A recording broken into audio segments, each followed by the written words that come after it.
Donc, bonsoir à toutes et à tous.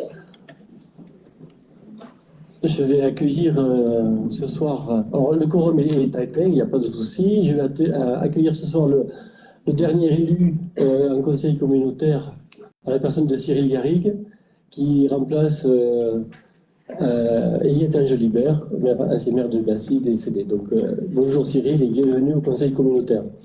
J'en profite aussi dans les bienvenus d'accueillir Monsieur Thomas Boiron, notre adjoint DRH, et s'il veut bien se lever et éventuellement se présenter. Voilà, merci. Donc on va désigner cette séance par désignation de secrétaire de séance. Alors vous saviez auparavant que je prenne le poste de président, j'étais le secrétaire de séance désigné d'office pour simplifier les démarches, et la proximité de Souillac me permettait d'aller rapidement signer les PV. Moi, je voudrais continuer dans cette solution, donc j'ai demandé à quelqu'un des PV des différents conseils. Donc il y avait les conseils du 8 janvier, du 5 février, du 11 mars, du 8 avril, du 22 avril. On peut les voter tous ensemble. On va les voter tous ensemble. D'abord, est-ce que vous avez des remarques sur ces différents PV que vous avez lus, je sais, avec attention?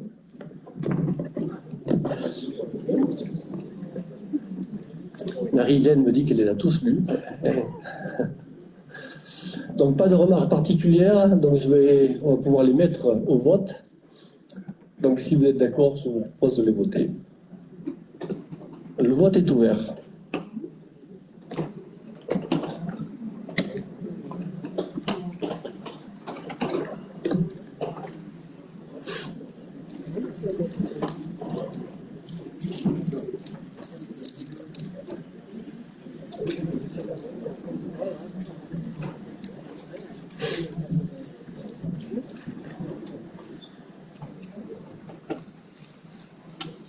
Allez, il manque encore 5 votes.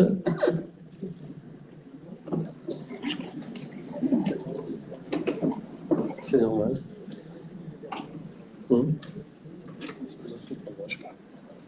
C'est pas grave.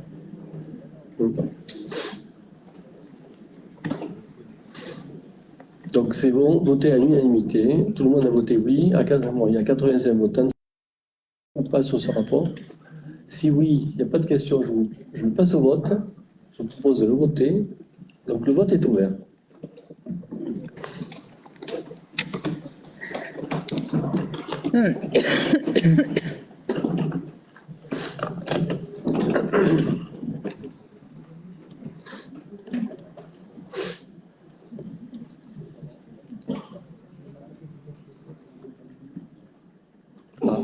Camille, on me présente pourquoi c'est un vote anonyme, on ne voit pas le nom des votants. Bon.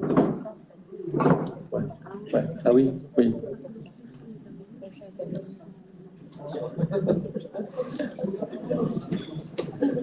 Voilà, on voit ceux qui n'ont pas voté. C'est moins anonyme comme ça. Bon, après, il peut. Voilà, parfait. Merci. Merci pour la technique. Donc, tout le monde a voté. Allez, rapport d'activité voté à l'unanimité. Merci. Et je dis merci et bravo à l'ensemble des services pour le travail effectué sur toute l'année 2023 et avant et encore sur 2024 pour le travail qui est fait parce qu'il est assez conséquent et important pour tout le territoire. Point suivant. Et il faut qu'on remplace, suite à la démission de M. Prança du poste de conseiller communautaire, on doit remplacer aussi Christophe Prança qui était administrateur de la SPL Coval Nord Expansion. Donc il était au titre, alors, vous avez l'ensemble des administrateurs du conseil d'administration de la SPL. Je vous les renomme, M. Christian Deneuze, Hervé Garnier, André Antoneski, Stéphane Chamon, Alain Jardel, François Monet, Sébastien Maillot, André Roussille, Stéphanie Roussiès, Jean-Pierre Guyot, Marie-Hélène Cantarel, Jean-Pierre Labeau, Christian Delrieux, Loïc Laverne-Nazar, Marielle Allary, moi-même, et le poste vacant qui est à remplacer. Vous vous rappelez un peu l'historique de la création de la SPL. On avait, quand on l'avait présenté, on souhaitait que le président de Coveldor et le vice-président à charge de l'économie soit plus ou moins d'office. On ne peut pas l'écrire, mais dans l'esprit, il soit aussi administrateur de la SPL. Ça me trouve assez bizarre que le responsable de l'économie de Coveldor ne soit pas dans le conseil d'administration de la SPL Coveldor Expansion, puisque c'est aussi, là, je vous rappelle, la SPL, c'est l'agent du développement sur le terrain. C'est lui qui porte la politique économique et qui l'a mis en action sur le terrain. Voilà. Donc, moi, je vous présente M. Jean-Christophe Cid, qui me remplace au poste de vice-président à l'économie, à l'artisanat, le tourisme et le commerce au poste d'administrateur de la SPL. Je pose aussi la question, est-ce qu'il y a un autre candidat ou une candidate? Pas de candidat, pas de candidate. Je vous propose de voter. Si vous votez, alors en votant, vous votez le boîtier pour voter pour Jean-Christophe Cid, vous tapez le numéro 26. Si vous votez pour les blancs, c'est 777, abstention 999, et vous validez. Vous ne votez pas 1, si c'est 1, c'est Marianne Alary qui sera élue. Elle est déjà administratrice du conseil d'administration. Donc voilà, le vote est ouvert.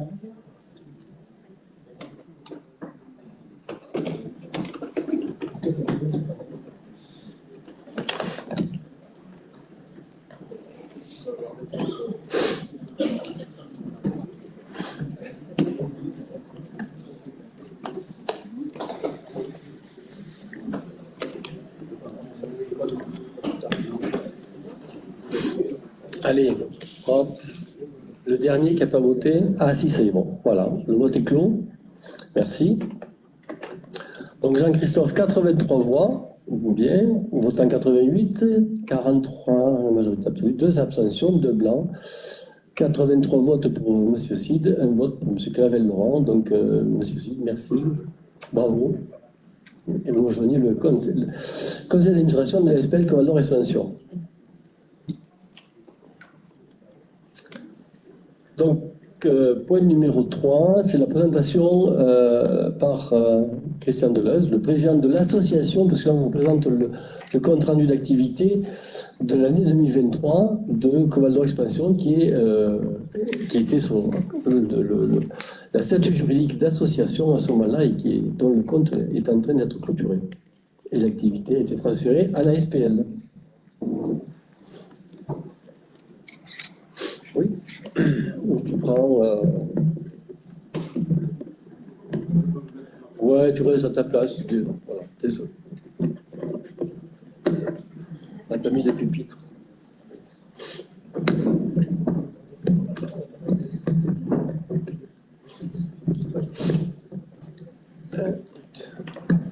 Bien, bonjour à tous et à toutes. Pas le rapport d'activité, vous avez les slides. Donc bonjour à tous et à toutes.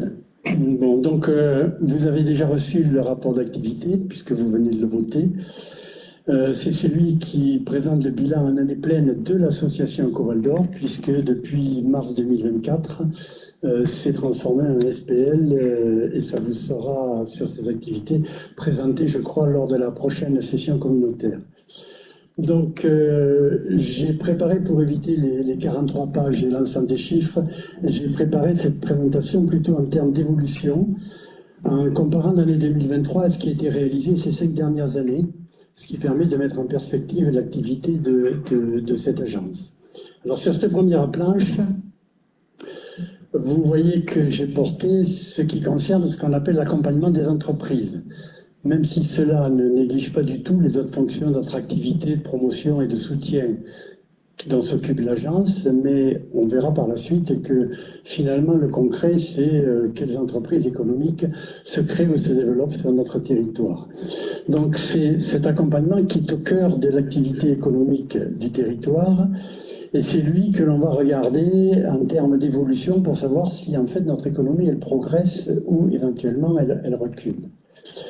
La bonne nouvelle que vous voyez sur cette planche et qui se trouve dans les colonnes en vert qui sont dotés sur la partie gauche, la partie droite en termes de pourcentage, c'est qu'on a un volume de nouveaux projets qui ne cesse de croître depuis la crise du Covid constituée autour de 2020, hein, qui avait sonné évidemment un petit creux dans ce domaine-là compte tenu des difficultés de la France sur l'activité économique et qui n'a cessé de croître et dont aujourd'hui, vous voyez qu'elle atteint 65%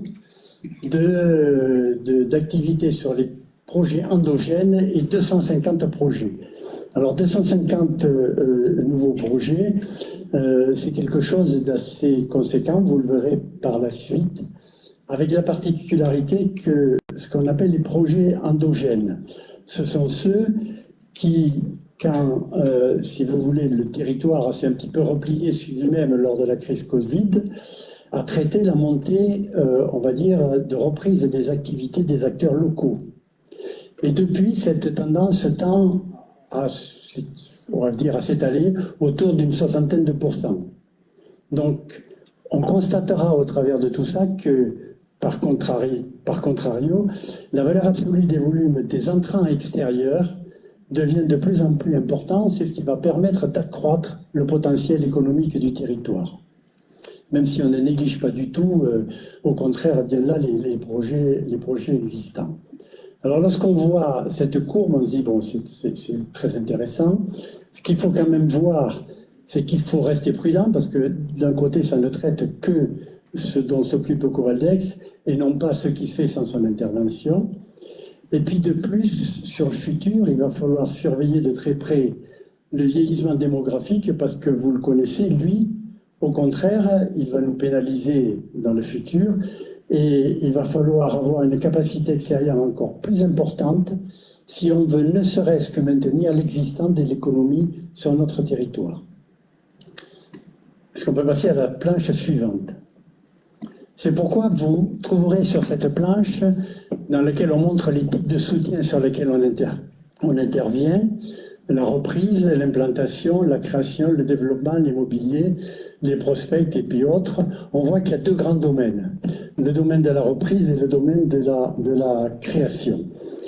Alors, le premier axe de travail qui est sur la reprise, il est issu de quoi? Il est issu de l'arrêt d'activité des acteurs qui généralement partent en retraite. Et comme ceux-ci sont en train de partir en grand nombre, il est vraisemblable que ça va continuer également à croître dans les années à venir, compte tenu des évolutions démographiques que l'on connaît, puisqu'on a une majorité, on va dire, de chefs d'entreprise en particulier qui ont plus de 50 à 55 ans. Et donc ça, c'est un souci qui a été pris en compte de manière forte depuis 2 ans par Covaldex et dont on sait qu'il va se poursuivre, mais c'est impératif. Et puis le deuxième point, c'est l'axe création. Lui exprime un petit peu plus le niveau de dynamisme de l'économie. Et donc, on peut se réjouir que l'on est reparti à la croissance en termes de création par rapport aux années proches qui avaient suivi les 2 années du Covid, 2021 et 2022, qui étaient un petit peu plus faibles dans ce domaine-là. Si on passe à la planche 3, vous allez trouver sur cette planche la répartition des domaines économiques. Alors il y a 2 informations importantes qui ressortent. La première, elle est facilement visible. On constate la diversité des domaines, ce qui va traduire dans le domaine économique un potentiel de résilience accrue. Enfin, quand ça va bien, dans un domaine on est content, mais lorsque ça va mal, on préfère qu'il y ait beaucoup plus de diversité économique qui permette de tenir le coup, pour parler simplement. Par contre, il y a un point important qu'il est difficile de voir, mais que je vais essayer de vous expliquer, qui est le suivant. Toute la partie gauche de ce camembert, là où c'est marqué autres immobilier, commerce et restaurants, ça représente à peu près 50% de l'activité. Ce sont des activités souvent de services. Ces activités de services sont des activités plutôt de dépenses. C'est ce qu'au niveau national, on appelle la consommation intérieure. Donc en termes de consommation intérieure, c'est bien. Mais, à contrario, lorsqu'on regarde à droite, on va trouver 2 domaines particuliers, l'agriculture et l'agroalimentaire, et les industries de l'artisanat. Eux, ce sont des fonctions productives, donc ce sont des fonctions créatives de recettes. c'est ce qu'on trouve généralement dans ce qu'on appelle la notion nationale de PIB. Puis vous avez le tourisme qui, lui, est une fonction un petit peu qui associe les deux parties, on va dire, à la fois recettes et à la fois dépenses locales.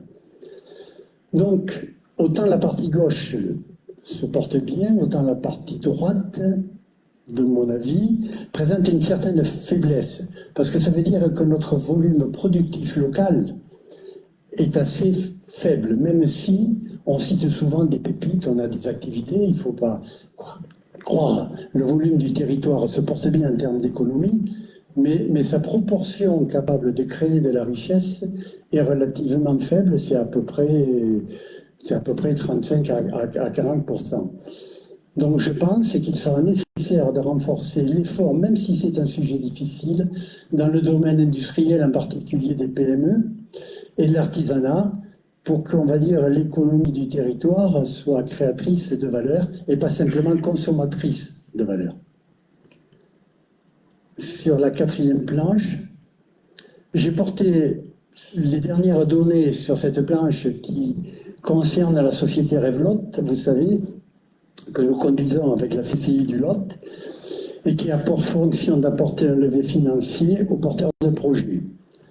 Son intérêt plus particulier, et là je le cite, c'est qu'il permet d'aider les porteurs de projets qui cherchent à s'implanter dans les petits villages et qui souvent eux-mêmes n'ont pas des très gros moyens pour pouvoir mener ces activités. Donc Revlot aujourd'hui contribue à apporter, Revlot a apporté 166 000 € à ces porteurs de projets. En 2023, ça a concerné 13 communes et puis une vingtaine de projets ont été soutenus. C'est à peu près le rythme que l'on considère pouvoir, je dirais, traiter aujourd'hui dans ce domaine financier et qui permet de réaliser ainsi un certain nombre de choses qui, financièrement, qui auraient du mal à être suivies, on va dire, dans un marché totalement libre. Si on passe à la dernière planche, qui aurait pu être la première, mais je pense qu'elle va finir par résumer l'intérêt de l'agence dans le domaine économique au profit de Coval d'Or, là, on trouve les conséquences finalement de tout ça. Qu'est-ce qui s'est passé? Bien, finalement, le premier point, c'est qu'en termes d'emplois créés ou sauvegardés, puisque quand on fait des reprises, souvent, on reprend les anciens salariés, par exemple. C'est la courbe bleue.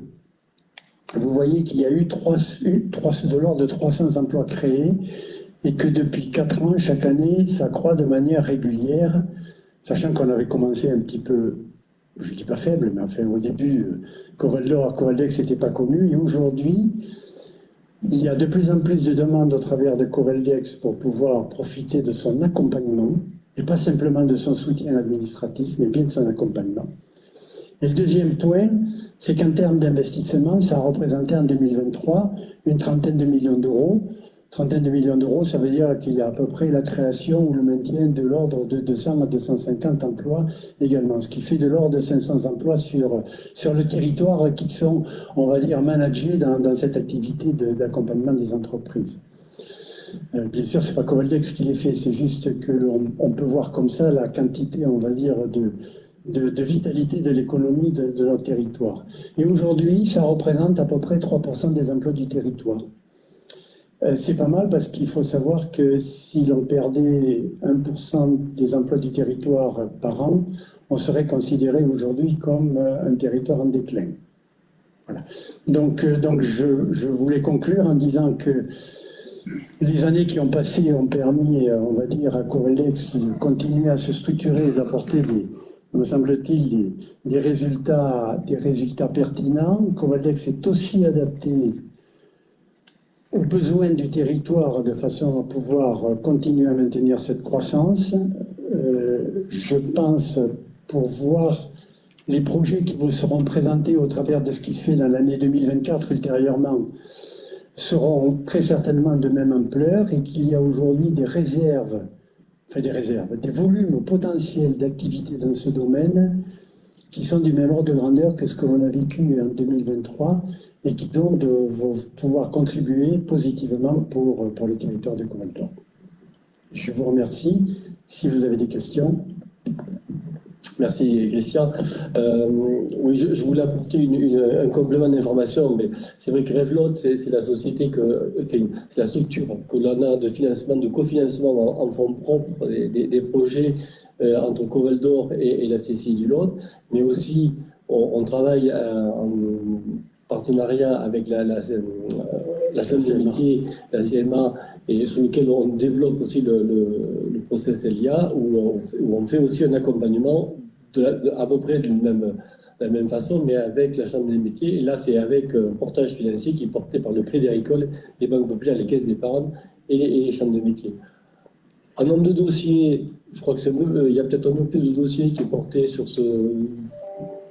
cette structure-là, ou c'est à peu près égalitaire, je me rappelle. Sur le LIA, sur les autres entre LIA et Revlot.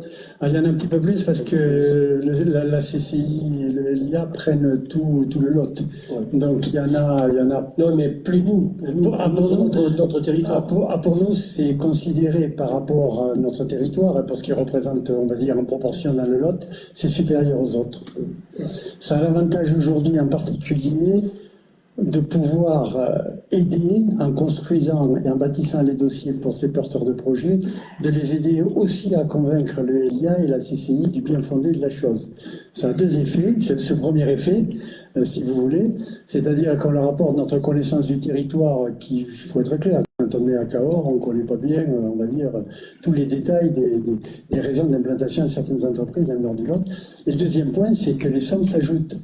C'est-à-dire que non seulement Revlot apporte des sommes qui sont de l'ordre de 10 000 à 20 000 euros, 10 000 à 15 000 euros au maximum, mais le LIA aussi, donc vous commencez à faire un apport pour ces porteurs de projets qui souvent ont des difficultés de fonds propres, de pouvoir mener à bien leurs projets. Dans le cas contraire, je pense que sur les 16 à 20 projets qu'on a traités en 2023, plus de la moitié n'aurait certainement pas eu lieu. Et Revlot, je le rappelle, il n'y a que Coval d'Or qui a ce dispositif. Il n'existe pas avec la CCI, il n'existe pas sur les autres comités de communes, il n'existe pas sur le Grand Figeac, il n'est pas présent sur le Grand Cahors. Voilà, il n'est que sur Coval d'Or aujourd'hui. Quand même, montre la vitalité, et je pense qu'il faut remercier ceux qui l'ont créé au départ. Et en l'occurrence, c'était le président Gilles Libus qui avait lancé ça avant le Covid.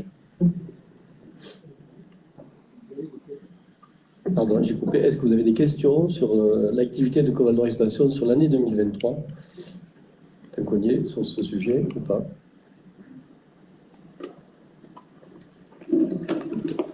Écoutez, merci Christian. Ah, si, une question. Non, juste pas une question, un témoignage.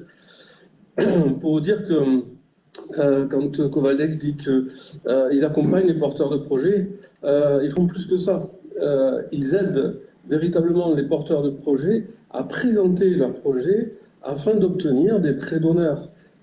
C'est pas parce qu'on est porteur de projet et qu'on se rapproche de Covaldex qu'on a automatiquement l'investissement de 10 000 ou de 15 000 euros via Revlot. Donc il y a un vrai travail de fond qui est fait avec les porteurs de projets pour les aider déjà à mieux détourer leurs projets et ensuite de les accompagner à ce qu'ils appellent les pitchs, à se préparer, à entretenir et avoir des entretiens avec la CCI de l'autre, par exemple, parce que c'est pas parce qu'elle n'est pas partenaire, c'est parce qu'elle est partenaire qu'elle ne va pas signer en blanc forcément les chèques.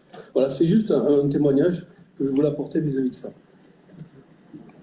Je complète tout à fait. Ce qu'il dit, on leur apprend pendant des fois une après-midi à parler, à s'exprimer devant le comité Revlot. Le comité Revlot, c'est 7 ou 8 personnes qui découvrent le projet qu'il faut présenter. Il faut qu'ils soient convaincants. Il y a des projets où moi j'ai vu la personne a été recalée parce qu'il n'a vraiment pas été bon dans sa présentation. Et on leur apprend aussi à parler le banquier. Comment s'exprimer au banquier, comment mieux s'exprimer pour vendre son dossier pour qu'il soit le rendre le plus finançable possible. Voilà. On voit beaucoup de choses. Mais c'est vrai il y a un véritable accompagnement et là je rappelle le très beau travail que font les agents de Coval d'Or Expansion sur ce sujet, et notamment Abdel qui a mis en place cet accompagnement et qui est vraiment très très près des dossiers et qui les suit d'une façon avec beaucoup de passion et il a envie que vraiment les dossiers aboutissent. Voilà. Donc on peut encore les féliciter. Oui, je voulais juste dire actuellement, on a France Travail là, qui nous a envoyé un questionnaire pour justement demander s'il y avait des difficultés au niveau des recrutements. Et je voulais savoir si justement ces difficultés, vous les avez observées et si elles sont un frein important au développement de nos entreprises. La question des RH dans le domaine de l'économie est en train de devenir un effet fondamental, pour une raison d'ailleurs qui n'a rien à voir avec Ovalor, parce que c'est quasiment au niveau du plan national. Aujourd'hui que ça se passe, en effet, les entreprises ont du mal à recruter. Pour tout vous dire, vous le savez à peu près, il y a à peu près un an, mais les choses n'ont pas dû beaucoup changer, il y avait à peu près de l'ordre de 2500 chômeurs sur le territoire de Coval-d'Or. Il y avait à peu près 2200 postes pourvus, postes à pourvoir.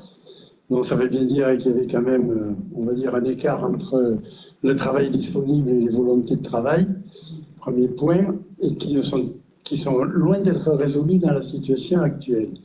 Le deuxième point, qui est quelque chose là qui nous est difficile de franchir, c'est la compétence, c'est-à-dire la formation d'un certain nombre de gens à beaucoup de métiers dont on a besoin aujourd'hui sur le territoire, et qui ressort en particulier de deux données qui sont la démographie. Vous n'avez que de l'ordre de 15 à 20% de la population qui sera un âge de travailler, qui reste sur le territoire. Donc ça veut dire les autres partent. Ils ne reviendront que beaucoup plus tard. Et le deuxième point, on n'a pas de centre de formation que je qualifie de conséquent. Ça veut dire qu'il n'y en a pas du tout. Il y en a un petit peu, mais il y en a trop peu, parce qu'ils se situent majoritairement soit sur Figeac, soit sur Cahors. Et donc du coup, ça fait en sorte que les jeunes, ils partent, je dirais, travailler, se former ailleurs. Et quand on se forme ailleurs, souvent, on finit par travailler ailleurs. Et donc, la question des RH, je l'ai posée, de savoir s'il fallait qu'en effet, que Covaldex, dans son aspect d'attractivité, s'implique dans ce domaine-là. Je dois avouer que pour l'instant, je n'avais pas reçu de réponse sur le fait que l'agence économique pouvait, on va dire, mener des actions sur ce domaine-là.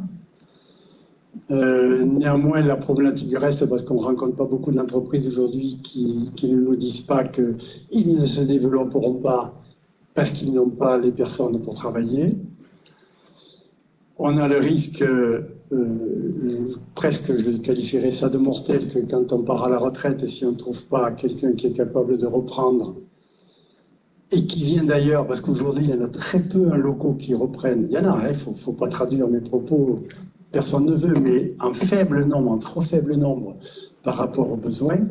Donc en fait, oui, on a une problématique qui impacte sur les territoires en termes de travail, mais elle est impactée aussi, vous le savez, en termes de venue pour travailler sur le territoire à cause de l'habitat. Voilà. Donc, des données, on a beaucoup de données sur ce sujet-là, mais on n'a jamais mené d'action pour provoquer l'entrée de nouveaux arrivants de métiers, on va dire, sur ce territoire. Après, je vais répondre. Jusqu'à présent, j'ai toujours vu beaucoup de questionnaires, de fichiers, de propos, même tels que je viens de les tenir, se faire, mais je n'ai jamais vu résulter quoi que ce soit d'autre en termes d'action. Alors, je voudrais compléter ce qu'a dit Christian, notamment par rapport à la difficulté. C'est sûr que il y a une grosse difficulté pour répondre à la problématique de l'embauche, de l'habitat, ça n'est un problème.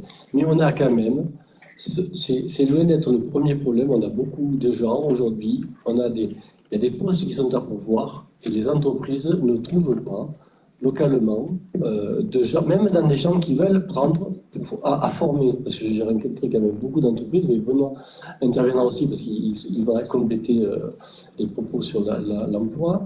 On a beaucoup de gens qui cherchent, mais en face n'ont pas de réponse, ni de proposition de candidature, ou quand il en a un, la personne vient, et le soir, et le lendemain, il ne revient plus.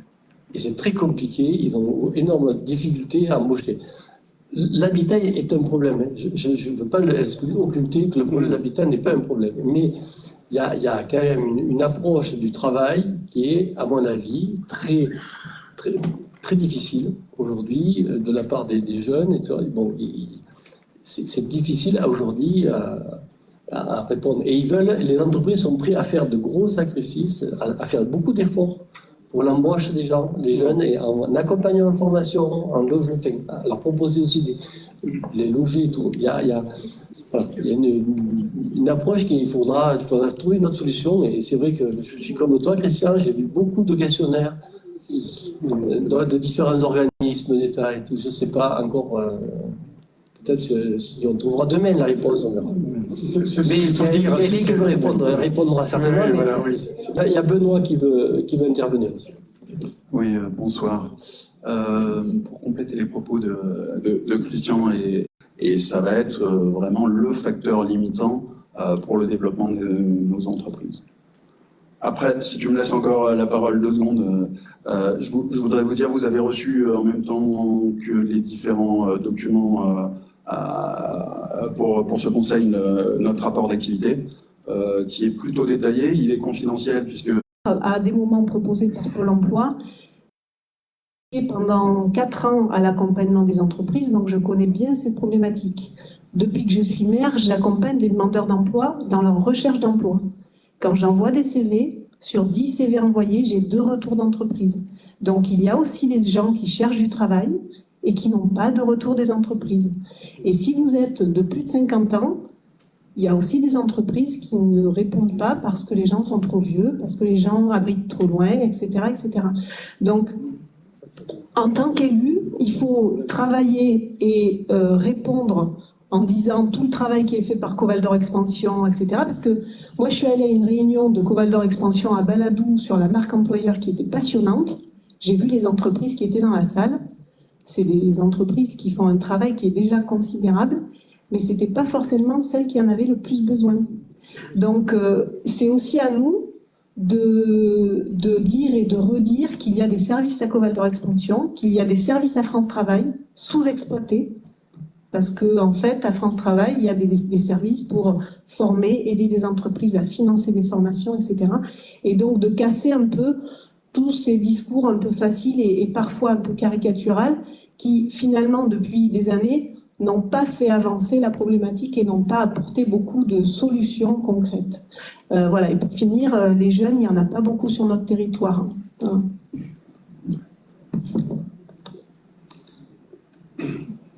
Juste, je voulais rajouter quelque chose, puisqu'on parlait d'accompagnement.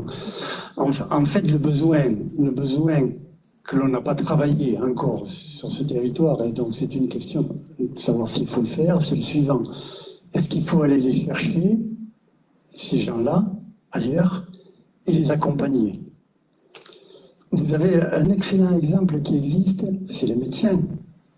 Ça a été fait, c'est tenté actuellement. C'est ça la démarche, d'une certaine manière, dans un domaine très ciblé, particulier, pas tout à fait exact. Mais en fait, il faut proposer, aller chercher les jeunes là où ils se sont formés, c'est-à-dire dans certaines écoles, universités, centres de formation, dans les grandes villes, et puis leur faire des propositions et les inciter à venir travailler sur le terrain et les accompagner lorsqu'ils viendront. Sinon, en effet, tout le reste qui existe, en effet, il ne faut pas être pessimiste, je suis tout à fait d'accord, mais ça ne suffit pas aujourd'hui. Ça ne suffit pas aujourd'hui pour, on va dire, les besoins, ou en tout cas tels qu'ils sont exprimés par les personnes d'économie. Je rappelle qu'il y a quand même, il y a à peine 5 ans, on était dans la situation inverse, hein. C'est-à-dire trop de gens qui cherchaient du boulot, peu qui en proposaient. Donc c'est quand même une situation qui a très très vite évolué en termes de volume et qui aujourd'hui pourrait nous faire poser la question, une vraie question, est-ce qu'une collectivité comme Covaldor doit s'en préoccuper, voilà, de manière, on va dire, concrète, Et puis après, sur quel domaine, hein, puisqu'en effet, il y a déjà des organismes comme France Travail et autres qui font déjà du travail dans ce domaine-là.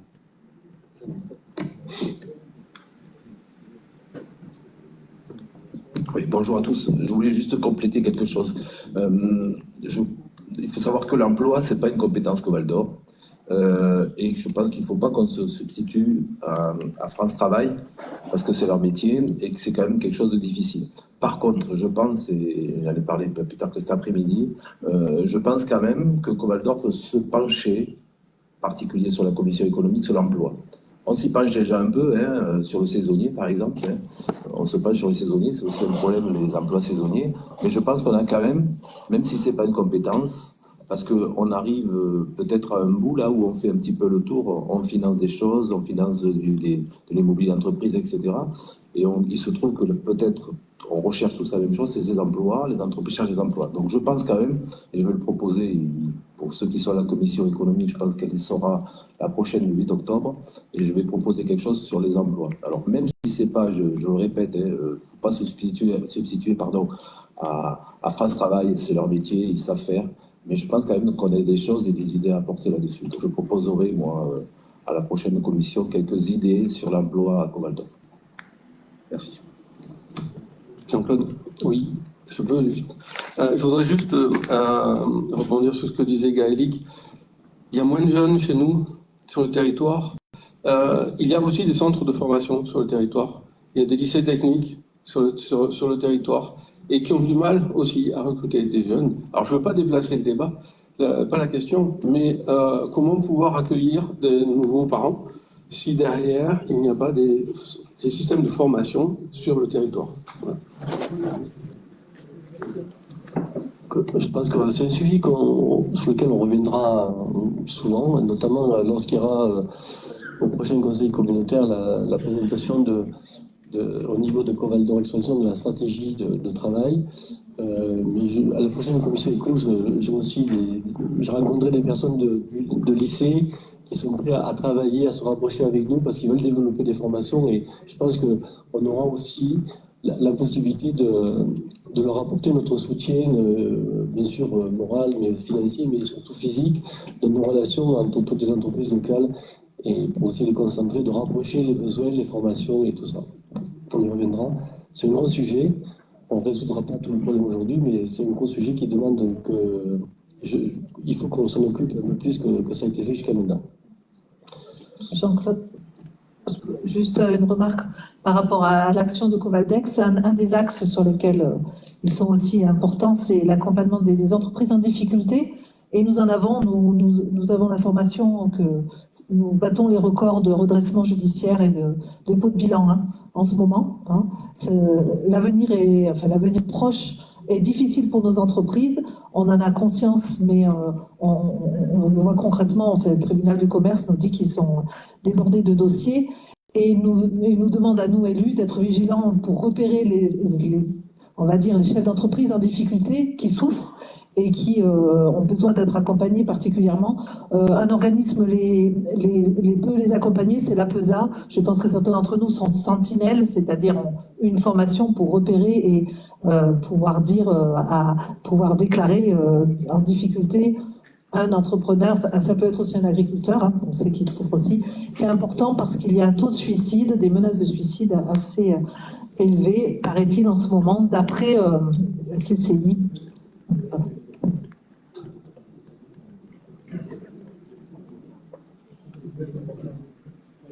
Qu'a dit Caroline, je voudrais modérer quand même, le territoire est nettement moins touché que le plan national. C'est vrai qu'au niveau national, il y a des régions qui sont beaucoup plus touchées qu'au niveau des redressements judiciaires, des mises en redressement judiciaire d'entreprise.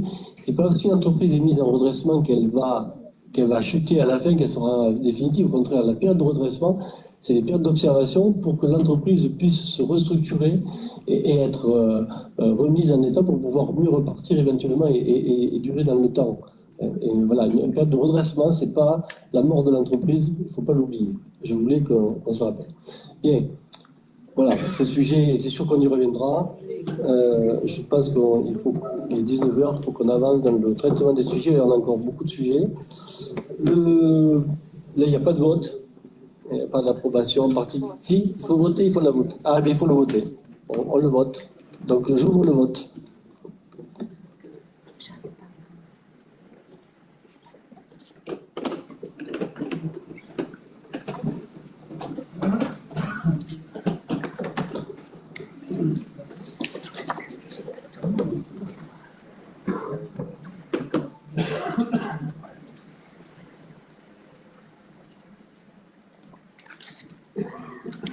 Donc, le vote est clos. Il y a 80 votants, 87 pour, 1 vote contre. Et le rapport est adopté. Merci pour vous. Donc, sujet suivant, c'est toujours moi, c'est l'approbation du contrat de coopération public-public que l'on a avec le PETR Vallée de la Dordogne par rapport à l'ingénierie territoriale. Donc vous savez que Coval d'Or a signé en son temps un contrat avec la région, le CTO, un contrat territorial d'Occitanie, qui permet de créer, de suivre les financements, les investissements et de les prioriser sur notre territoire. Et au niveau du territoire, ce contrat a été passé avec le PETR et pas directement avec Coval d'Or. Et en fait, il nous permet d'avoir un financement de poste. Donc, c'est le poste de Claramètre qui fait l'ingénierie financière, qui est financé par une subvention qui est reversée au PETR, qui nous est redistribuée indirectement par le PETR auprès de Philippe de Coval d'Or pour l'emploi sur l'ingénierie financière qui concerne ce contrat et ce suivi des pérennisations, de suivi des dossiers. Pardon, je vais y arriver. Excusez-moi. Voilà, donc c'est un contrat qui est renouvelé régulièrement. Donc je vous propose de le renouveler. Il n'y a pas de... S'il y a des questions sur ce sujet, pas de questions, on le passe au vote.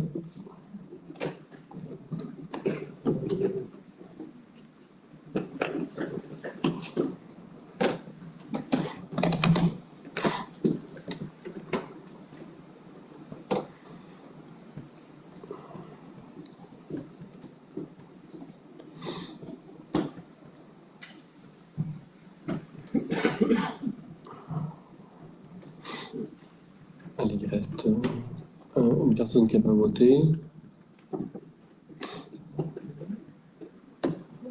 On clôt le vote.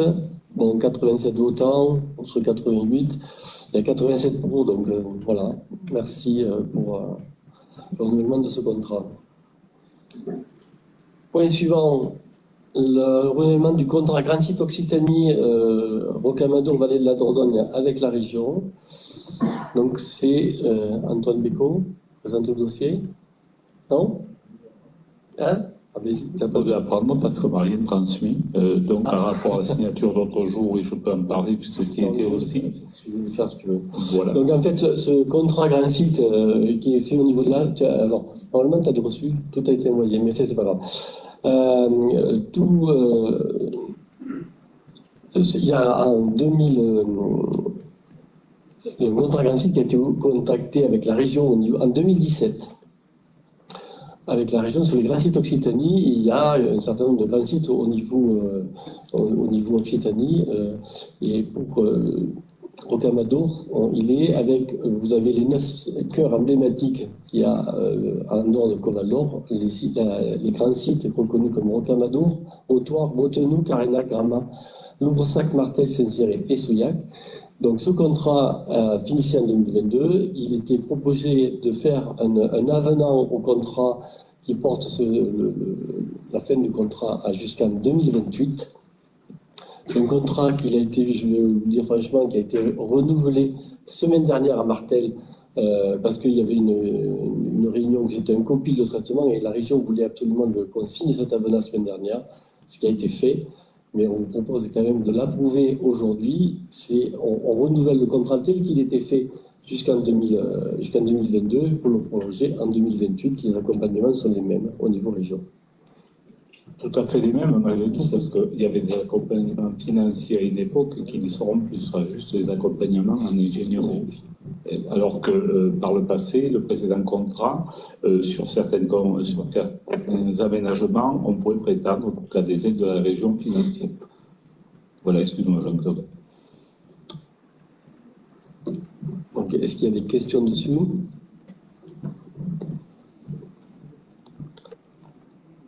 Pas de questions, je le mets au vote.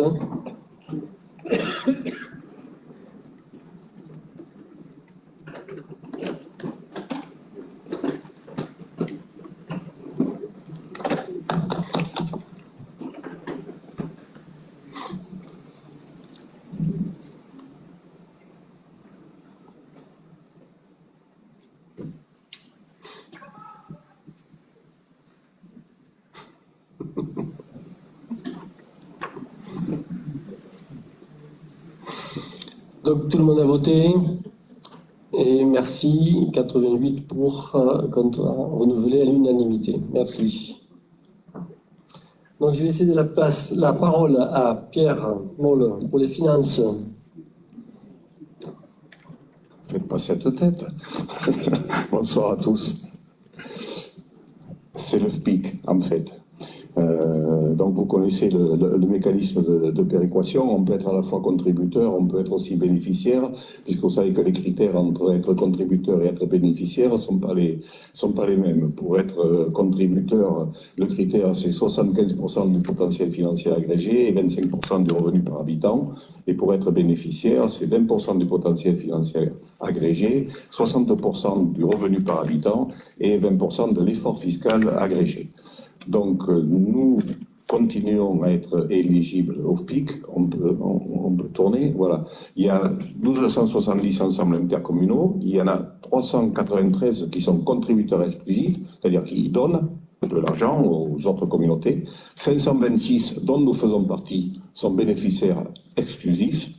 Il y en a 31 qui sont à la fois bénéficiaires et contributeurs, mais avec un solde négatif, c'est-à-dire ils donnent plus que ce qu'ils reçoivent, et 243 qui sont à la fois bénéficiaires et contributeurs, avec un solde positif, ils reçoivent plus qu'ils donnent.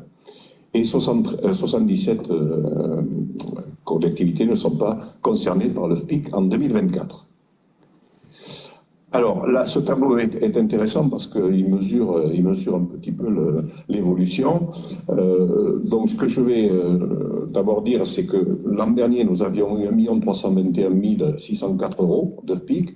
Cette année, il a un petit peu diminué, de 3,5% à peu près, et il se monte à 1 278 597. Alors, si on regarde les trois critères, vous avez le PFIA par habitant de notre collectivité, qui était de 614,86 € l'an dernier, et qui est passé à 650,02 cette année. C'est-à-dire qu'on a une bonne augmentation de ce potentiel financier agrégé. Ça, c'est dû à notre bonne dynamique des bases fiscales qui entraîne à 17 539, ils sont 15 700 cette année. Vous avez Pensac qui est à la hausse avec 16 847 l'an dernier et 21 660. Et la commune où on est le plus riche, c'est Prud'homme, puisqu'ils étaient à 15 000 € 35 l'an dernier et ils sont à 23 178 53 cette année. Donc, comme moi, Bretenoux aussi, je suis à 4 000, j'ai essayé de savoir sur quels critères ça avait été calculé, parce que comme c'est un critère qui compte pour 60% sur l'attribution du FPIC, il faut quand même qu'on essaie de savoir comment ça se fait qu'on a ces augmentations-là ou ces baisses, parce que c'est pas possible qu'à moins qu'il ait eu 3 millionnaires ou multimillionnaires qui soient arrivés à Prud'homme, pour augmenter comme ça le revenu par habitant de 8 000 €, voilà. Alors, j'ai essayé de me renseigner au niveau préfecture ou autre, ou DGFIP, pour l'instant, on a été infichu de me donner les raisons. Mais vous pouvez toujours essayer, vous, d'appeler et de vous en préoccuper, parce que, je répète, ça compte quand même à 60%, et il ne faudrait pas qu'on le subisse sans savoir comment sont calculés les critères. Je suppose qu'il y a eu un changement dans le calcul, c'est pas possible autrement. Mais après, moi, je ne vais pas vous citer toutes les communes, j'ai toute la liste. Il y a des communes pour lesquelles la variation, elle peut être de 100 ou 200 €, bon, ce qui peut se comprendre. Mais des variations telles que les ont certaines communes, c'est un peu difficile. Et enfin, le troisième, c'est l'effort fiscal donc agrégé. Donc vous voyez que l'an dernier, on était à 1,09 718 et cette année on est à 1,1176. Donc c'est l'effet aussi des leviers fiscaux qu'on a joués qui font que notre effort fiscal a augmenté. Je vous rappelle qu'à une époque, toute collectivité qui avait un effort fiscal inférieur à 1 était sortie de FPIC. C'est plus le cas maintenant depuis la nouvelle loi de finances. Mais bon, on est en augmentation, ce qui est aussi une bonne chose pour rester au niveau du FPIC. Il n'empêche que l'an dernier, on était au rang 709 et que cette année, on a un peu reculé, essentiellement, probablement par l'augmentation du revenu par habitant, et qu'on est sur le rang 716, et je vous rappelle qu'il y a 745 éligibles. Voilà. Donc, on a à peu près 30 places de marge. Voilà. Alors, ça, c'est intéressant, mais c'est pas l'objet. L'objet, c'est effectivement de savoir qu'est-ce qu'on fait de ce FPIC. Ça fait 2-3 ans maintenant qu'on avait pris la décision de prendre la répartition de droit commun, c'est-à-dire on regarde le coefficient d'intégration de nos compétences, qui est de 0,49 et quelques, et il était de 0,48 556 l'an dernier, il est à 0,49.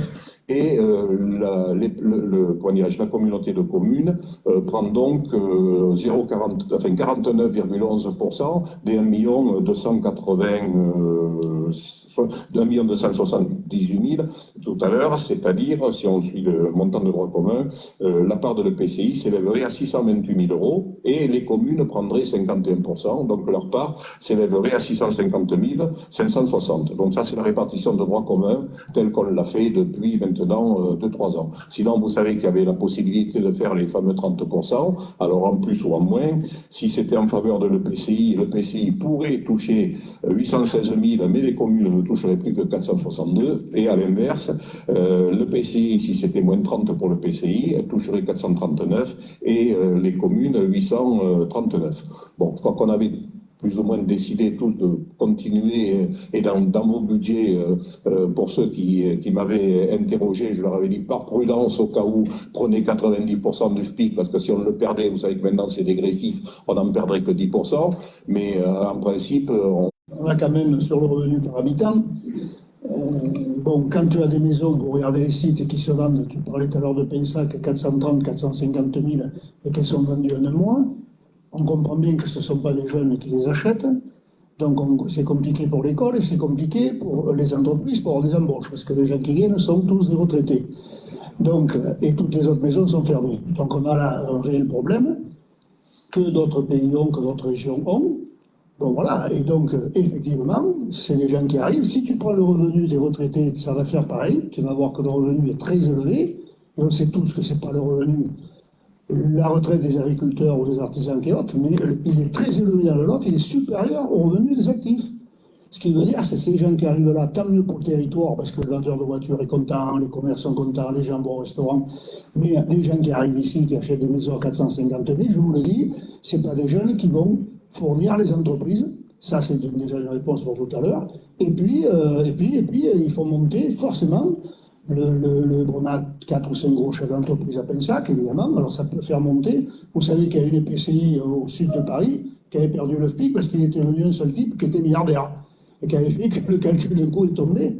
Donc, c'est pas lié toujours. Voilà. Donc, c'est une problématique, mais c'est comme ça. Et les jeunes, ben, forcément, les maisons, ils ont du mal à en trouver. Et donc, on a des gens un peu plus riches qui arrivent. Regardez le revenu des retraités, vous verrez. C'est un lien. C'est un lien.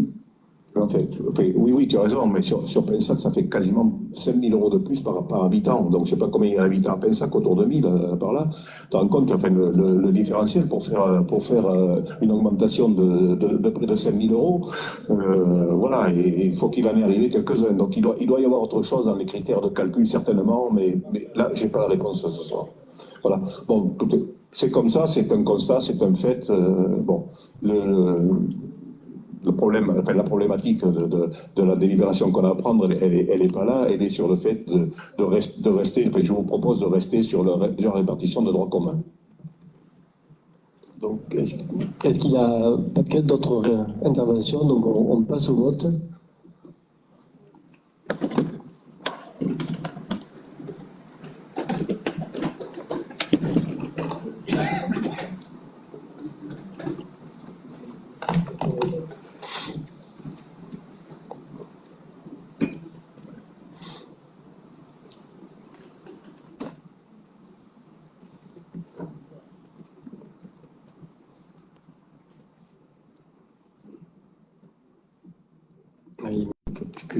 un votant.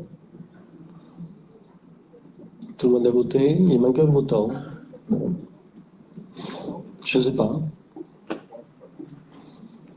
Allez, bon, ah ça y est, c'est bon. Allez, donc unanimité pour le droit commun.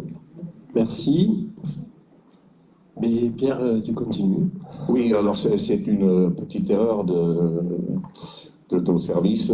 Simplement, dans les annexes qui vous avaient été fournies lorsqu'on avait voté les subventions, les 1339 € sont bien comptés dans l'enveloppe globale des subventions. Par contre, la ligne badminton de Saint-Céré n'apparaissait pas.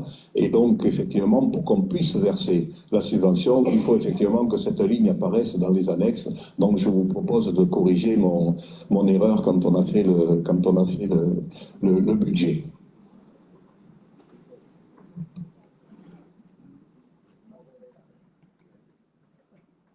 Non, pas de. Oui, là, c'est une régularisation, hein, c'est pas. Et c'est en faveur d'une situation d'un club sportif. Je pense qu'on a une fois un truc favorable, donc je vous propose de régulariser et de passer au vote.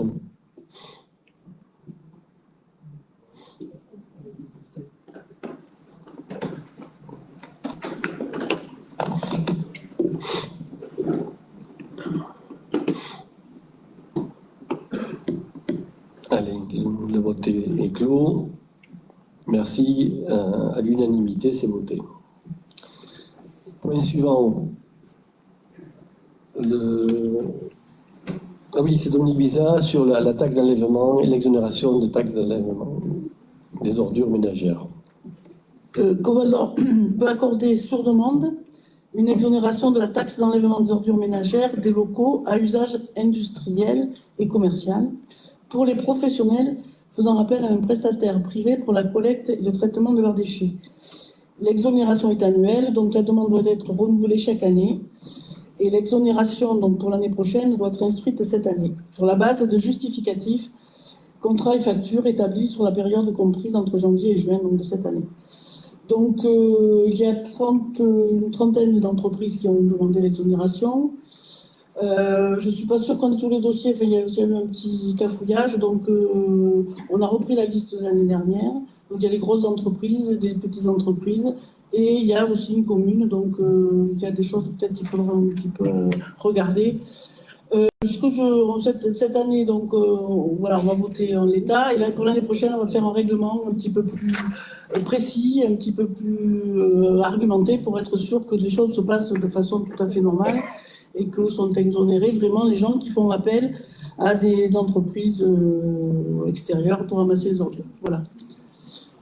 Voilà, donc je vous propose d'exonérer. Alors il y a bien sûr les grosses entreprises, Andros, Arbois, il y a des petits entrepreneurs aussi, il y a des garages pour enlever les huiles, enfin, etc. Voilà. Bon. Voilà. Oui, en principe, cette liste, elle revient tous les ans, elle est renouvelée, et les justificatifs sont là, donc il n'y a pas de souci pour renouveler. Par contre, ce que je demanderais, puisqu'il y a une commune qui est concernée, et c'est la commune de Bretenoux, pour les représentants de la commune de Bretenoux, de ne pas participer au vote pour ne pas entacher le problème de l'illégalité du vote derrière. Merci.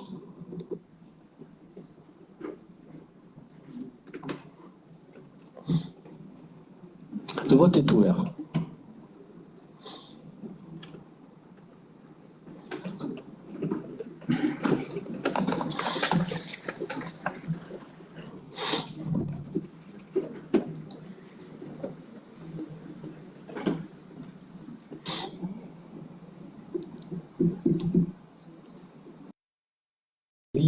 Donc assez riche.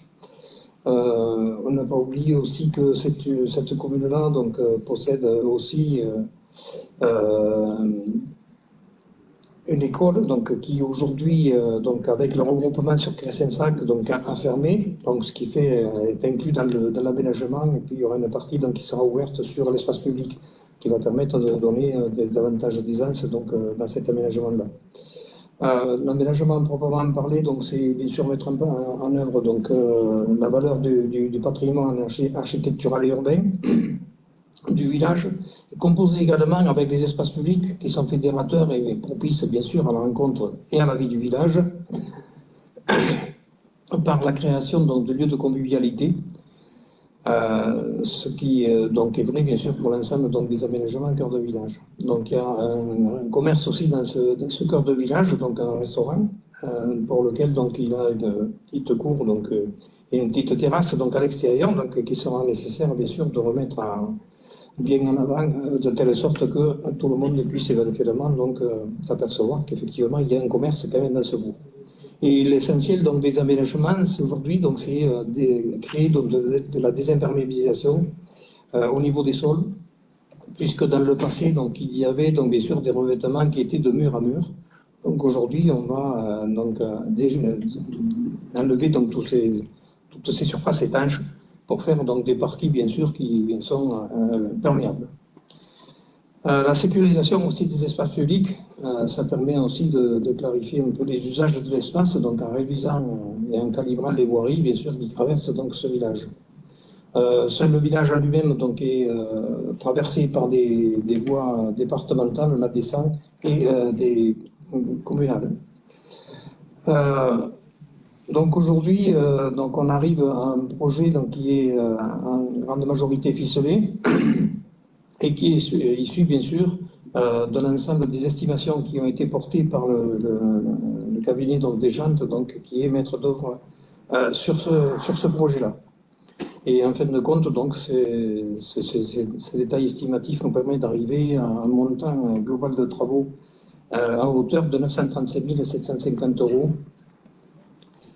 Auquel donc, il conviendra d'ajouter bien sûr les honoraires, donc des frais divers pour les études diverses, donc à hauteur de 24 072 et la maîtrise d'œuvre bien sûr par rapport à ces projets-là, donc à hauteur de 52 000 si je vois bien. 52 191, donc ce qui donne un montant global donc hors taxe de 1 16 813 €. Voilà, pour la totalité donc, de cet aménagement-là. Au niveau de l'aménagement à proprement parler, donc bien sûr, il y aura de la part donc, une part Coval-d'Or et une part commune. Donc bien sûr, où la part de la commune sera donc, de faire face bien sûr aux dépenses qui seront au niveau des compétences qui lui sont propres. Bien sûr, après déduction de l'ensemble des subventions qu'elle pourra prétendre. Donc voilà en gros l'avant-projet et le projet donc à lui-même. Et ensuite bien sûr avec une maîtrise d'œuvre donc qui viendra après donc qui sera prise par Coval-d'Or et pour lequel il nécessitera donc une convention qui établira bien sûr le rôle de chacun d'eux. Donc voilà, aujourd'hui c'est l'approbation, je dirais, de l'avant-projet donc en lui-même de cet aménagement cœur de village de Sarrazac, tel que je viens de vous le décrire, succinctement. Il y a des questions sur cet avant-projet?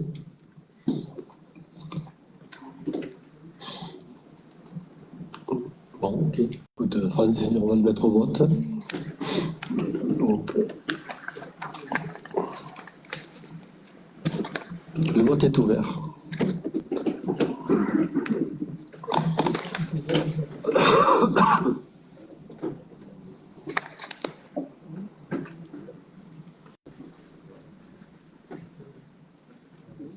Donc le vote est clos. Donc unanimité pour ce projet. Merci Francis. Donc pour une délégation. Sujet suivant, Francis. Oui, merci. Donc, tel que je viens de vous le dire, donc, la suite est de prendre bien sûr la délégation de la maîtrise d'ouvrage donc, par rapport à ces travaux-là et à l'ensemble donc bien sûr des dépenses qui sont afférentes ainsi que les recettes. Donc, cette délégation de maîtrise d'ouvrage ne peut s'effectuer qu'au travers d'une convention qui sera nécessaire bien sûr de prendre entre donc Coval-d'Or et la commune en elle-même. Donc voilà, c'est un petit peu ce que je peux vous dire donc, en termes de convention, et il s'agit bien sûr ce soir de valider cette convention. Donc dans la suite du projet, voilà, s'il n'y a pas de questions, on passe au vote sur ce dossier.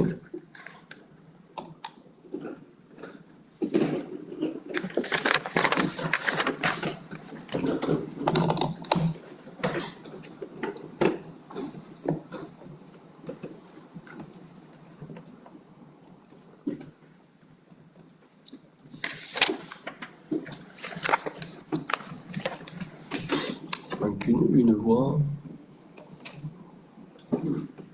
Bon, on va considérer qu'elle ne veut pas voter.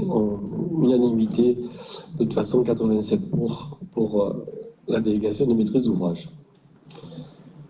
Je passe la parole à Jean-Philippe Gavet pour le dossier suivant sur l'attribution des marchés de travaux pour le gymnase de Gramat.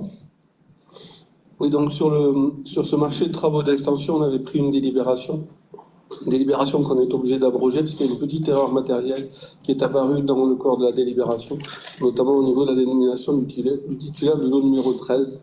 Donc aujourd'hui, le lot numéro 13 est attribué à l'entreprise Brel pour 49 006 €, donc hors taxe. Voilà qui est corrigé. Les autres entreprises restant évidemment tributaires de leur marché, de leur lot, pour un projet donc à hauteur de 2 810 498 €, montant de base.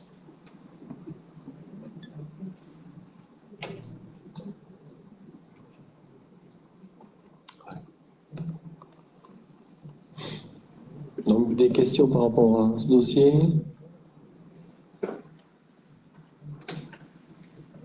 Je passe au vote.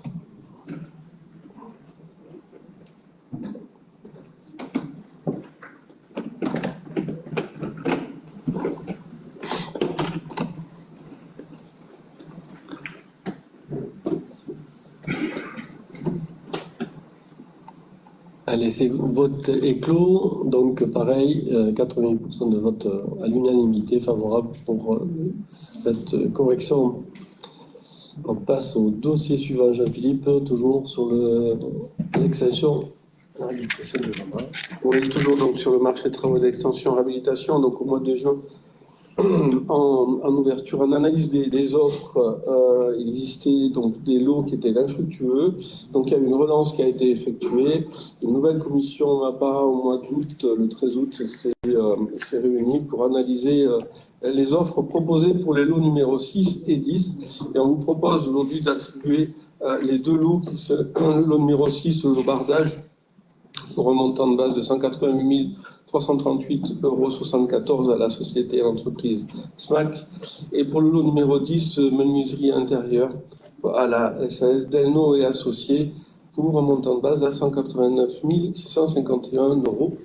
Voilà pour les deux lots infructueux. On vous propose de les attribuer à ces entreprises. Vous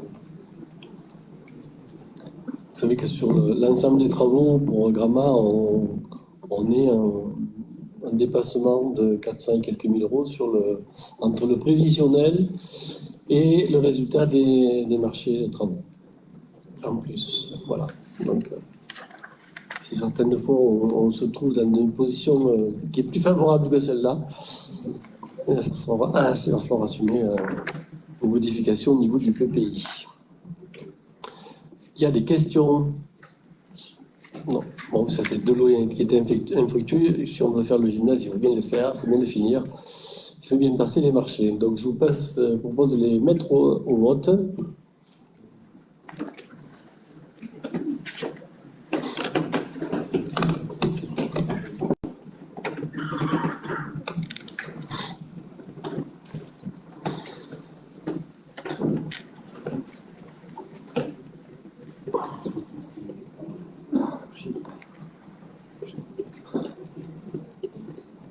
Allez, on va considérer que le vote est clos, 87 votants sur 88 et à unanimité de 87 pour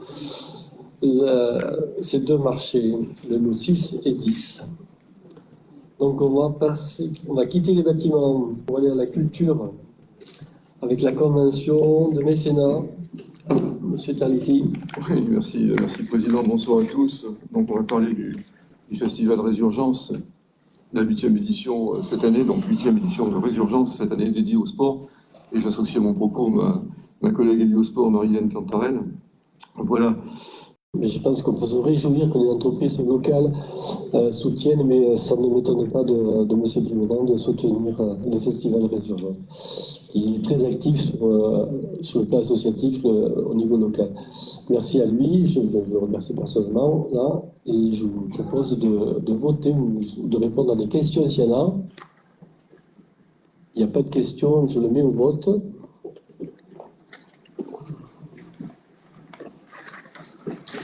On ouvre le vote, s'il vous plaît.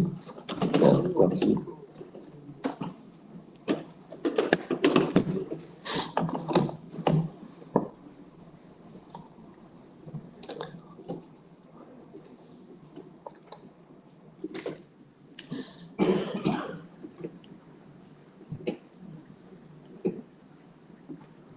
Bon, on va considérer que c'est clos aussi. Le vote est clos, 87 votants sur 88 et unanimité des 87 votants pour cette convention. Donc, deuxième convention. Alors, on continue toujours dans le mécénat. Donc, il y a le mécénat en argent sonnant et trébuchant, mais il y a aussi du mécénat sous forme de compétences. Et c'est ce que nous avons obtenu auprès d'un cabinet de jeunes architectes qui travaillent sur Paris, mais aussi en région, et qui a une résidence sur Mérac. Il s'appelle le cabinet MBL. Et il y aura, pour ceux qui viendront donc, le 28, j'en reprendrai juste après, on a donc une exposition photo qui a été réalisée, une magnifique exposition photo qui reprend 30 portraits de jeunes sportifs du territoire, bien évidemment. Et donc MBL a conçu toute la scénographie, la mise en lumière, on va dire, de cette exposition. Enfin, c'est plutôt des supports. Donc, c'est ces compétences-là qui ont été apportées, qui sont chiffrées, bien évidemment, hein, et qui s'élèvent enfin, à un montant de 2490 €. Hein, c'est ce que ça représente en fait. Donc MBL nous a offert, via le travail qu'ils ont fourni, cette somme et ce soutien très très important. Il faut également, tout comme l'entreprise Pivaudan, les remercier. Tant que j'ai la parole, j'achève avec ça. Donc le 26, le jeudi, donc vernissage à Souillac de l'exposition. On va dire que c'est le côté pas culture, mais enfin voilà. Le 28, donc 2 jours après, donc à Biars, lancement donc de Résurgence à la piscine de Biars, avec le côté plus sportif, la tête et les jambes, hein, et inversement, et on est très fiers de ça. Et je termine en disant que il y a d'autres programmes au fond de la salle, si vous voulez en prendre d'autres, n'hésitez pas à distribuer autour de vous. Et il y a même des affiches, je termine là-dessus, pour les journées des portes ouvertes des ateliers d'artistes qui auront lieu au mois d'octobre prochain, les 19 et 20 octobre. Merci, Président. Est-ce qu'il y a des questions sur ce deuxième convention? Non, mais j'en profite aussi pour remercier les associés du cabinet architecte du MBL pour leur participation au Festival de Résurgence, et on apprécie leur participation. Et c'est vrai que ces photos de sportifs locaux, c'est une très belle idée. Et je citerai le portrait de quelqu'un qui porte les couleurs de Covaldor, qu'on a soutenu personnellement, c'est Rémi Josac, qui vient d'être double championne du monde de duathlon et de triathlon en Nouvelle-Zélande et qui s'entraîne pour les champions du monde d'Ironman. Voilà, quelqu'un qui porte haut les couleurs de Covaldor, et on peut s'en réjouir du soutien qu'on lui apporte, mais aussi, et je sais qu'il est très sensible en soutien. Et il nous en remercie bien sûr personnellement. Merci pour ce sujet. On passe au point suivant. Caroline, mais pour la régulation avec le syndicat mixte d'animation sociale scolaire et périscolaire de Tégra-Lavergne. Oui, chers collègues, chaque année nous votons une subvention d'équilibre pour ce syndicat mixte qui gère tous les temps de l'enfance, c'est-à-dire le scolaire, le périscolaire et l'extrascolaire. Nous n'avons en compétence que l'extrascolaire. Hein. Donc nous avions en suspens une somme, puisque je demandais une clé de répartition stricte pour ce qui était de notre compétence, et à l'aide, il fallait donc avoir une comptabilité analytique précise pour pouvoir faire le calcul de cette subvention d'équilibre. Donc nous avions en suspens une somme, et nous avons enfin résolu cet été par un gros travail de chiffres. Nous savons que pour être à jour, nous devons à cette structure 15 371 € comme subvention d'équilibre qui s'étale cette année et les années juste précédentes, parce qu'on attendait d'avoir des chiffres précis. Merci donc de voter cette subvention d'équilibre pour cette structure. Donc, des questions, des interventions sur ce point? Non, mais je le mets au vote.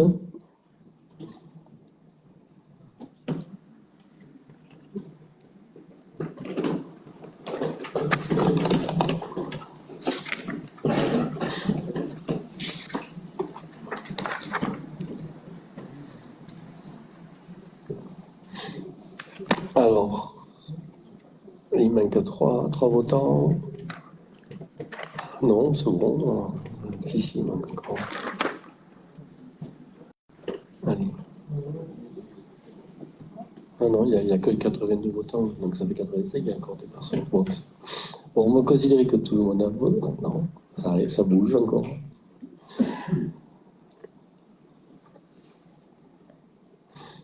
C'est bon, tout le monde a voté? On clôture le vote, donc 86 votants, 83 pour, 2 prennent pas par vote et 1 qui vote. Merci. Point suivant, c'est la fixation des indemnités de fonction des présidents et vice-présidents et des conseillers délégués. Donc là, on propose de faire la répartition suivante parce que les taux de répartition sont réglementaires et c'est ça détermine une enveloppe globale et en fait la variable d'ajustement c'est le nombre de conseillers, de vice-présidents qui fait la variable d'ajustement sur le total. Donc la fonction le taux de rémunération du président, c'est 67,50% de l'indice national et ça fait une rémunération de montant brut de 2774,60. Les conseillers délégués, c'est 246,63 €. Ça ne bouge pas, c'est 6%. C'est un taux de 6%, ça ne bouge pas. Et on ajuste au niveau des vice-présidents qui fait un taux de 22,94%, et ce qui leur fait une rémunération brute de 957,37 €. Là, de mémoire, celle qui était sur le mandat précédent, c'était 942, j'ai oublié les centimes, mais c'était 942 € et quelque chose. Voilà. Est-ce que vous êtes d'accord pour fixer ce taux de rémunération de la sorte? Des indemnités, c'est des indemnités, c'est pas une rémunération, c'est des indemnités de fonction par rapport aux frais que leur amène leur fonction. Oui, il faut le voter. Bon, alors nous, les élus exécutifs, conseillers délégués, vice-présidents, présidents, on ne votera pas. Comme ça, on ne se fixe pas nous-mêmes nos taux d'indemnité, ce qui n'est pas plus mal d'ailleurs.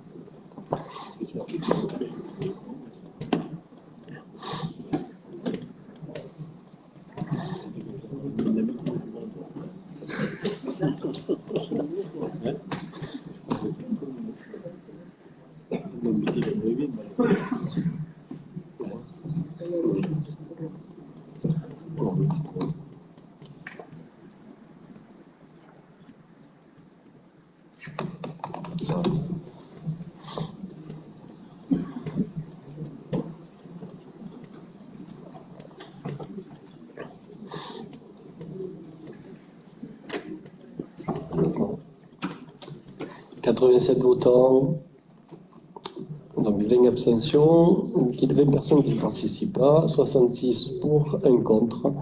Donc cette proposition est acceptée. Merci pour les élus.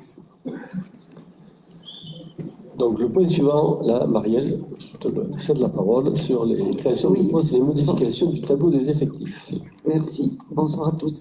Avant de modifier le tableau des effectifs, le président vous demande de créer 4 postes. Alors, pour préciser, donc, vous avez reçu 2 adjoints territoriaux d'animation à temps non complet, j'allais dire à temps très complet, qui concernent le CLAS, le contrat local d'accompagnement à la solidarité. Ces agents-là sont déjà en poste en CDD. Donc, il s'agit de les recruter sur des contrats en accroissement temporaire. Et ensuite, 2 adjoints à l'agent d'accueil, voilà, lors de ses absences, pour des raisons de santé.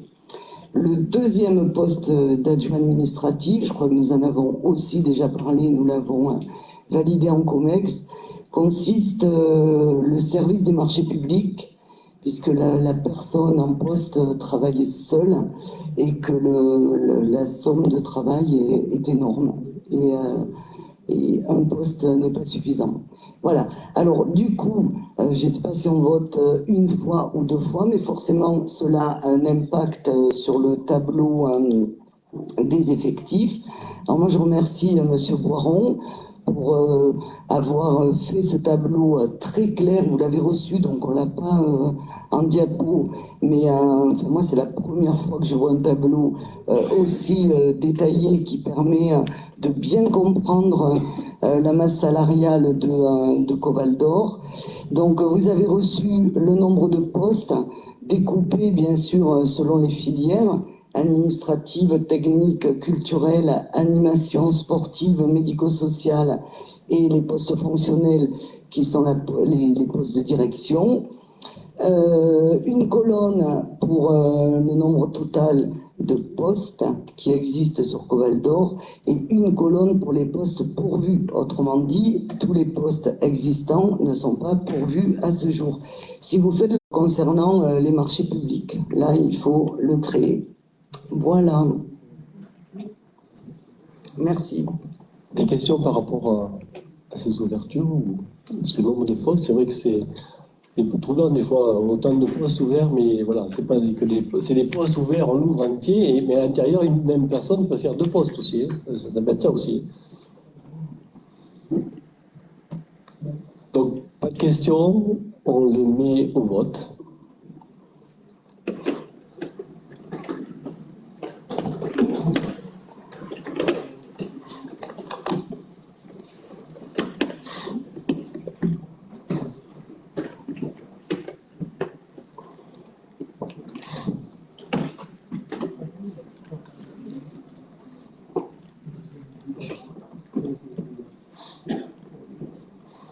Donc c'est bon, le vote est clos. Donc une abstention et 87 votes favorables. Donc merci. Donc les points de ce conseil communautaire sont terminés. Je vais vous donner 2 ou 3 informations. D'abord, vous rappelez que mercredi, vous avez la réunion d'arrondissement organisée par la préfecture, les sous-préfectures de Figeac et de Godon. Il y en aura une seule cette année qui est réunie sur Gramat, donc dans cette même salle, à partir de mercredi, à partir de 18h. Donc les sujets vous ont été envoyés par les services de la préfecture qui seront évoqués. Et vous pouviez aussi demander des sujets particuliers si vous vouliez en avance supplémentaire, mais bon, apparemment, tout le monde n'a pas retenu. Ça a été fait. Donc je vous rappelle, cette réunion mercredi 25 à 18h dans cette salle. Ensuite, Dominique. Il est là. Je suis par là. Bonsoir tout le monde. 2 informations. Samedi se tient au lac du Tolherme la foire forestière, la 2e foire forestière du Lot. Donc c'est pas sur Coval d'Or, mais nous sommes donc organisateurs de cette manifestation via la charte forestière Figeac, Quercy-Vallée de la Dordogne, associée à la charte, l'autre charte forestière du département, Grand Quercy. Voilà, donc beaucoup d'animations, des grosses machines, des démonstrations de bûcheronnage, de débardage à cheval, des balades botaniques pour découvrir des plantes comestibles dans nos forêts, etc., etc., etc. Donc samedi, c'est ce samedi, le 28 septembre. Deuxième info, une autre date à retenir, vous avez l'affiche sur vos places, c'est l'édition 2024 de la des fermes ouvertes organisées donc, dans le cadre du PAT avec donc la Chambre de l'agriculture du Lot. Donc ça sera donc le 20 octobre, le dimanche 20 octobre. Le bonheur est dans nos fermes. Donc l'objectif c'est de faire découvrir nos exploitations, les efforts qui sont faits pour produire autrement et pour faire connaître aussi que l'agriculture, c'est des métiers difficiles, mais aussi attractifs. Voilà, vous aurez le programme. Alors, le programme détaillé, on l'a eu simplement vendredi, la liste des fermes qui seront ouvertes. Vous l'aurez sur Internet et on communiquera là-dessus. C'est tout pour moi. Donc, Francis. Oui, merci. Juste donc un petit rappel, donc, puisque toutes les communes ne nous ont pas répondu, on est en attente de vos programmes de voirie donc, sur les 3 années à venir. Et aujourd'hui, on prend du retard pour faire les estimations et également dans les futurs marchés. Donc, si vous pouviez, donc, pour les communes qui n'ont pas répondu, il y en a une vingtaine, nous transmettre le plus rapidement possible donc, vos programmes pour qu'on puisse donc, prendre en main effectivement l'ensemble donc, des marchés qui seront à réaliser. Voilà, ben, je vous remercie. Pierre, dernier. Juste pour donner un calendrier finance, puisqu'on approche des études budgétaires. Donc la prochaine commission de finances aura lieu le 9 octobre à Saint-Denis-les-Martels.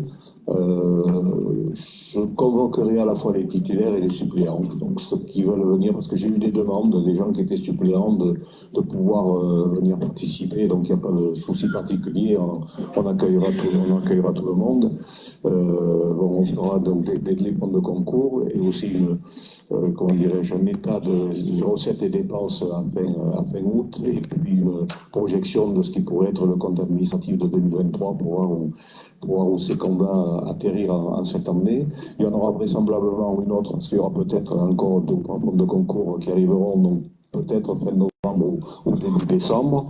Ensuite, on se retrouvera le 3 février 2005 pour une commission de finances pour la présentation du ROB. Le 10 février 2025, il y aura le conseil communautaire, donc où on aura le débat d'orientation budgétaire en fonction des préconisations de la commission de finances du 5 février. On se retrouvera après le 17 mars pour une nouvelle commission de finances pour la proposition des propositions budgétaires de 2025. Et si tout va bien, on devrait voter le budget le 7 avril. Voilà. On vous rappellera ces dates, ne vous inquiétez pas. Monsieur Cambo. Oui, je voulais juste savoir si vous avez des informations ou du moins quelle est la position de Covaldor sur le fleurissement de nos boîtes aux lettres de la Poste avec une belle affiche fermeture pour maintenance. J'ai bien peur que le mot maintenance soit transformé en fermeture. J'ai eu le même désagrément sur ma commune sur 2 boîtes à lettres. Et j'ai eu la possibilité de m'entretenir avec une déléguée bien placée à la Poste, pas sur son département, sur le département voisin, qui m'a expliqué ce qu'il fallait faire. Donc j'ai écrit, et je vous demande ceux qui en ont de le faire, j'ai protesté personnellement sur ce fait de mettre deux boîtes à lettres en maintenance. Alors, ils m'ont envoyé un beau tableau sur les relevés de courrier qu'ils font tous les jours sur ces boîtes à lettres, et ils expliquent qu'il y a peu de courrier qui est déposé, qui est relevé tous les jours. Voilà. Alors, sur ce courrier, suite à ça, j'ai eu une réponse vendredi, j'ai eu un retour. Un nouveau comptage a été fait. Sur les deux boîtes à lettres qui étaient fermées, il y en a une qui va rester ouverte et l'autre, il prolonge l'étude jusqu'à la fin de l'année. Bon, je ne suis pas sûr que... Mais c'est vrai qu'il y a eu un procédé, et j'ai protesté parce que le fait qu'ils ont fait ça sans avertir personne, c'est quand même pas très bien. Alors, on m'a dit que dans les départements voisins, ils ne faisaient pas comme ça. Mais ce que j'estime, mais c'est vrai que le fait de faire ça sans rien dire au maire, aux représentants de la commune, c'est quand même pas très normal. Voilà. Mais je vous invite à processer, si vous voulez, je vous donnerai les coordonnées des personnes qu'il faut contacter et à qui il faut réclamer. Pour ça, je vous les ferai transmettre demain matin par les services. Et pour ceux qui sont concernés, vous pouvez répondre. Oui, et effectivement, sur les boîtes aux lettres, il y a un comptage journalier que le facteur effectue. Pour Baladou, moi, je n'hésite pas à tout le courrier de la mairie qui part. Je passe tous les matins devant une boîte aux lettres dans mon village et je la bourre avec le courrier de la mairie. Et depuis, on nous l'avait enlevée, mais on l'a remise et maintenant elle reste. Voilà. La poste n'est pas malhonnête. C'est une solution. De la commune pour dispatcher mon courrier, mais ça peut être une idée.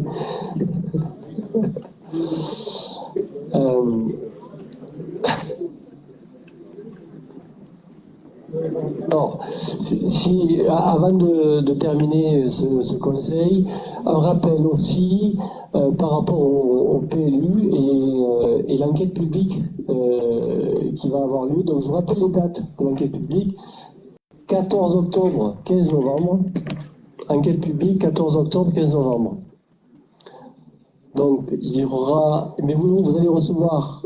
Toutes les informations vous seront données lors de la régie et surtout de la CIM qui aura lieu le mardi 1er octobre à Vérac, à partir de 16h30 la régie, 18h30 la CIM.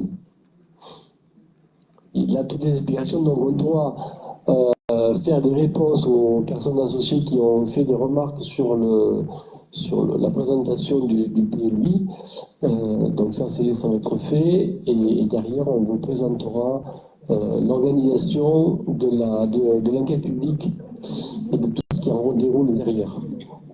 Donc notez-le, normalement il ne devrait pas être déplacé parce qu'il faut que derrière il y a tout un enchaînement qui va être fait et vous allez être contacté par les services urbanistes pour faire l'affichage cette semaine des dispositions de l'enquête publique. Donc monsieur Olivier il est parti, il est au fond, mais voilà, ils vont faire le tour de toutes les communes pour s'assurer que cette semaine vous ayez bien fait l'affichage, parce que si une commune ne fait pas l'affichage, ça peut mettre en péril le PLU derrière et l'enquête publique. Donc il faut que toutes les communes fassent bien l'affichage du déroulé de l'enquête publique et du règlement de l'enquête publique. Donc on va vous apporter ça, vous livrer, ça va organiser dans la semaine, tout sera fait, et que vous signez, ou votre secrétaire puisse signer comme quoi l'affichage a bien été fait. Très important. Voilà. Moi j'en ai fini pour ce conseil. Je vous propose qu'on se retrouve comme d'habitude pour un petit moment de convivialité et d'échange pour, si vous voulez, échanger sur des sujets particuliers.